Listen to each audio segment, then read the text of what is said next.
merci d'être venu, merci d'être parmi nous.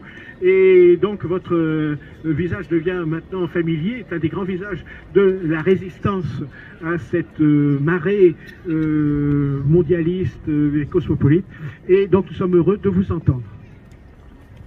Merci professeur, merci beaucoup. Merci pour votre invitation. Merci à tous, chers amis, d'être venus aujourd'hui rendre hommage à Sainte Geneviève. Donc je vais vous parler de cette grande sainte pendant une dizaine de minutes.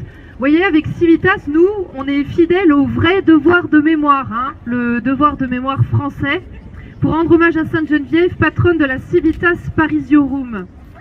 Lisant la vie de Sainte Geneviève écrite par Joël Schmitt, j'ai été émerveillée de savoir que Sévérus et Géroncia, donc ses parents, se sont rencontrés sur les terres des Francs, c'est-à-dire sur les bords de la Moselle, près de Trèves. Et au bout de 10 ans d'un mariage stérile, ce sont leurs ferventes prières qui ont obtenu la naissance d'une fille unique, future âme consacrée et libératrice de la ville de Paris. La foi, la prière et une vie droite obtiennent du ciel des miracles. Depuis ses 7 ans, Geneviève voulait se consacrer au Seigneur, ce qu'elle dit à l'évêque Saint-Germain d'Auxerre lors de son passage à Nanterre. Sainte Geneviève avait quelques années plus tard de beaux cheveux blonds très longs qui encadraient un visage radieux et de grands yeux bleus lorsqu'elle prenait le voile des vierges consacrées à Dieu, vivant librement hors de tout couvent à Nanterre puis à Paris. Elle utilisait la fortune de son père qui était régisseur des terres de l'Empire pour subvenir aux besoins des pauvres, des malades et des institutions religieuses. Elle exerçait toutes les vertus, la foi, l'abstinence, la patience, la magnanimité, la simplicité, l'innocence, la concorde, la charité, l'obéissance, la chasteté, la vérité et la prudence. Pourtant, les fidèles parisiens à l'Empire romain étaient suspicieux. Ils commençaient à se méfier d'elle. Pourquoi Sainte Geneviève donne-t-elle tout cet argent? Qui veut-elle acheter? Elle est d'origine franque, elle parle leur langue. Bah oui, il faut dire que le plat ou le francique est encore parlé aujourd'hui en Moselle, par chez moi. Elle doit sûrement négocier avec ces barbares germains qui envahissent la Gaule. Et puis, elle est trop belle pour être chaste. Elle dérange, au point que certains l'agressent et lui jettent des pierres jusqu'à ce que l'évêque Saint-Germain intervienne, se rendant auprès d'elle et de la foule menaçante pour la relever alors qu'elle essuie ses larmes, surtout qu'elle avait organisé par la Seine l'approvisionnement en blé de la cité. À ce spectacle, la foule comprend qu'elle s'était trompée sur Sainte Geneviève, se met à genoux et prie pour demander pardon. Oui, les Parisiens avaient compris que l'innocence de Sainte Geneviève, c'était de croire, contre toute espérance, que le monde ne court pas à sa perte, pourvu qu'il ait la foi en Dieu. Lorsqu'elle eut 20 ans, son père Sévérus, sur son lit de mort, prononça ces dernières paroles. « Les Huns, Geneviève, ce sont des démons, et déjà on dit que leur chef Attila est le fléau de Dieu. » En 451, les Huns qui semaient la terreur ravageant Metz et Reims arrivent à Troyes, menaçant l'île aux Francs. Les Huns sont décrits comme trapus et velus, ayant le teint jaune, de gros yeux en amande, des jambes arquées. Ils mangent du rat et leurs enfants ne savent pas qui est leur père et leur mère. Les habitants de Paris veulent fuir, mais Sainte Geneviève, qui est membre du conseil municipal, s'oppose à toute évacuation et dit « Ayez confiance, priez Dieu et il vous écoutera ». Elle exhorte les hommes à ne pas abandonner la ville, évoquant les précédentes invasions et le courage de leurs ancêtres gaulois, farouches et libres. Elle s'étonne qu'ils jettent l'éponge, alors que leur père avait donné tant d'exemples de courage et d'abnégation.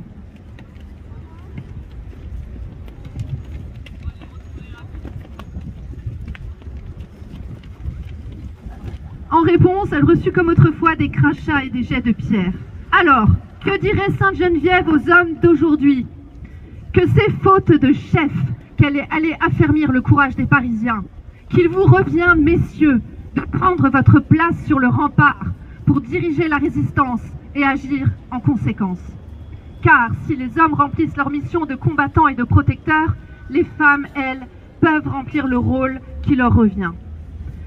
Tout dépend si vous souhaitez vous préserver vous-même dans une vie confortable de spectateur qui regarde la guerre qui se joue sous vos yeux. Tout dépend si vous préférez vous apitoyer sur votre sort. Tout dépend si vous arrivez à surmonter la crainte de souffrir, de prendre des coups de toute nature et dans une vie nouvelle, de prendre le risque de sauver votre héritage, votre honneur et ce qui reste du peuple français. Comme aujourd'hui, tout semblait perdu pour Paris, envahi en 451. Pourtant, au lieu d'abandonner, Sainte Geneviève a gardé l'espérance et elle l'a placée non en elle, non dans les hommes capables de se battre et qui désertaient la ville, mais en Dieu seul. Parce qu'elle a toujours gardé l'espoir et la confiance en la Sainte Providence, elle a permis que la capitale soit sauvée de l'invasion des Huns. Tout semblait perdu à Tolbiac lorsque les Alamans prenaient l'avantage sur les Francs en 496.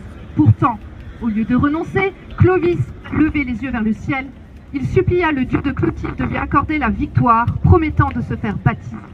Sa foi a permis que le glorieux royaume de France soit fondé. Mais tout semblait également perdu pour la France en 1429. Pourtant, au lieu de mettre de côté ses voies célestes, Sainte Jeanne d'Arc a gardé la confiance, qu'elle n'a pas mis en elle-même, ni dans les hommes qu'elle commandait, mais en Dieu seul. Parce qu'elle a gardé cette confiance en la Sainte Providence, elle a permis que la France soit libérée de l'invasion des Anglais. Alors, qu'est-ce que nous prouvent ces trois faits historiques? Eh bien, ils nous prouvent trois choses. D'abord, que Dieu a créé les peuples et les a séparés, parce que c'est la richesse de sa création, et que chacun a son rôle à jouer selon son essence et son lieu d'affectation.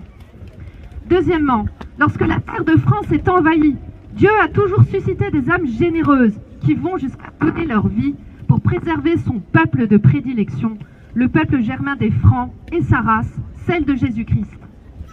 Troisièmement, que rien n'est perdu pour ceux qui s'abandonnent à lui sans réserve, obtenant et la récompense terrestre et la récompense céleste. Car voilà où nous en sommes aujourd'hui.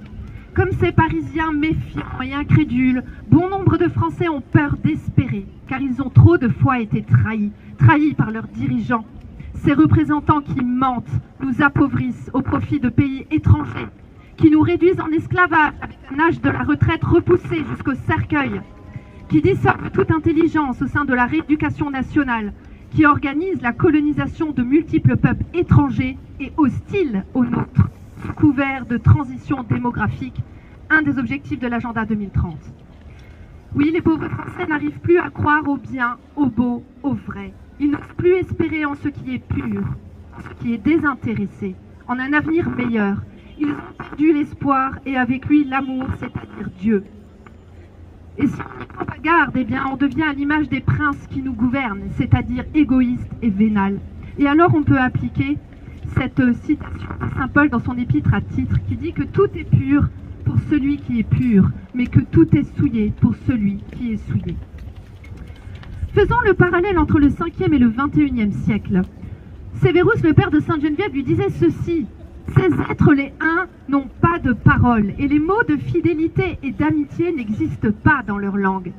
Souviens-toi, Geneviève, de ces uns. Un jour, ils rompront leur pacte d'allégeance à l'Empire romain, et la Gaule se trouvera alors à leur merci.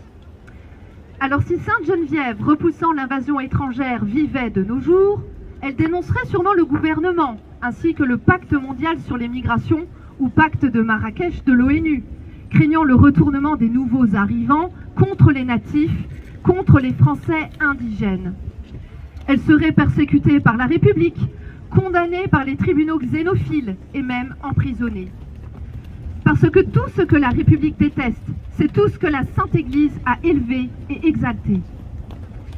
Je me rappelle aussi le discours de l'archevêque de Reims en 2016 à la cathédrale, qui se félicitait que heureusement, plus personne aujourd'hui ne se réclame de Sainte Jeanne d'Arc, qui voulait bouter les Anglais hors de France, car aujourd'hui, ce serait autant impensable que malvenu. C'est vrai qu'en 2023, la démocratie porte un masque. Et l'Assemblée nationale est devenue officiellement obsolète depuis qu'à force de 49.3, ils sont devenus totalement inutiles. D'ailleurs, ces parlementaires qui ne servent plus à rien, on ne les entend pas. Pas de manifestations, pas de grève. Et savez-vous pourquoi? Parce que leur silence a un prix. 5 600 € de salaire net, auquel s'ajoute l'avance des frais de mandat et le crédit collaborateur, soit près de 20 000 €. N'attendez donc rien de ces hommes politiques qui briquent des mandats électifs, ils ne feront rien. La France se meurt. Le manque de pain prochain ne les inquiète pas. Pourtant, dans l'histoire, quand le pain vient à manquer en France, c'est l'heure des grands bouleversements. Oui, chers amis, nous sommes sans cesse trahis, y compris par ceux qui normalement ont le devoir de nous protéger, nos amis, nos collègues, des prélats de Vatican II, les médecins, les fonctionnaires et les politiciens. Mais alors, faut-il pour autant renoncer à se battre, à vivre, à espérer, à aimer? Certainement pas. C'est pourquoi nous rendons hommage avec Civitas à Sainte-Geneviève, parce qu'honorer nos ancêtres fait de nous des êtres conscients, ancrés dans leur identité. Nous savons d'où nous venons et nous croyons en l'intercession des saints pour beaucoup des héros de notre patrie, nationalistes avant l'heure, défenseurs de notre peuple et de notre sang. Notre sang est aujourd'hui menacé par la submersion migratoire et la dénatalité autochtone. Et ceci est le châtiment de notre apostasie, de notre trahison. La République, elle, n'a pas d'ancêtre. Ses fondements ne sont ni glorieux, ni solides. Le devoir de mémoire républicain se fixe sur des chimères, des mensonges et vénère les destructeurs de la France, ici, ceux qui tuent les esprits et qui tuent les corps, de Voltaire à Simone Veil, dans l'un des bâtiments, nombreux bâtiments, qu'elle a volés à l'Église et aux Français.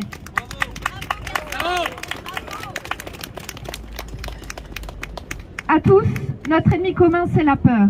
Peur du Covid, des pénuries, de prendre des coups, des déceptions, parce que nous sommes trop attachés à nos possessions, à notre réputation, à notre liberté réduite, à ce dernier mètre carré que nous laisse encore la République.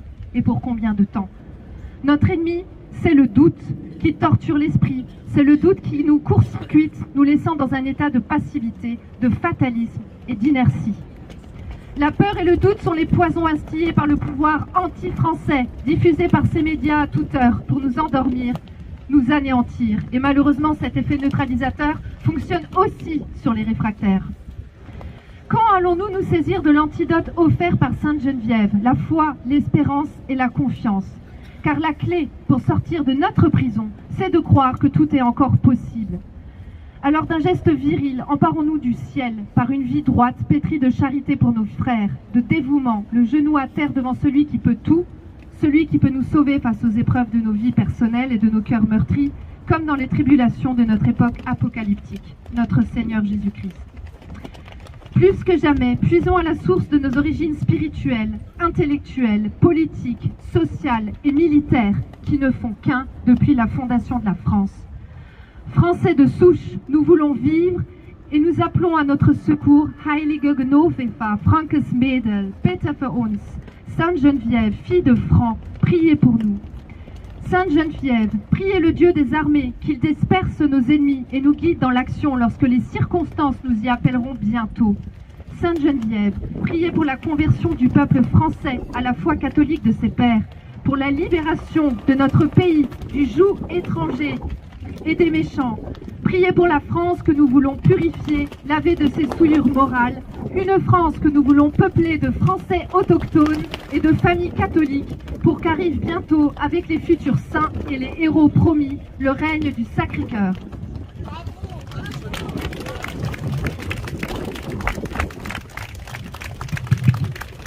Merci beaucoup Cassandre pour ces paroles énergiques, ces paroles qui nous donnent de l'espoir dans la période terrible que nous vivons.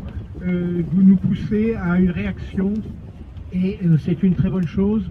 Le désespoir en politique est une sottise absolue, disait Maurras, et je crois que c'est parfaitement vrai et que votre discours était plein d'espoir et je pense qu'il y a beaucoup de leçons à en tirer.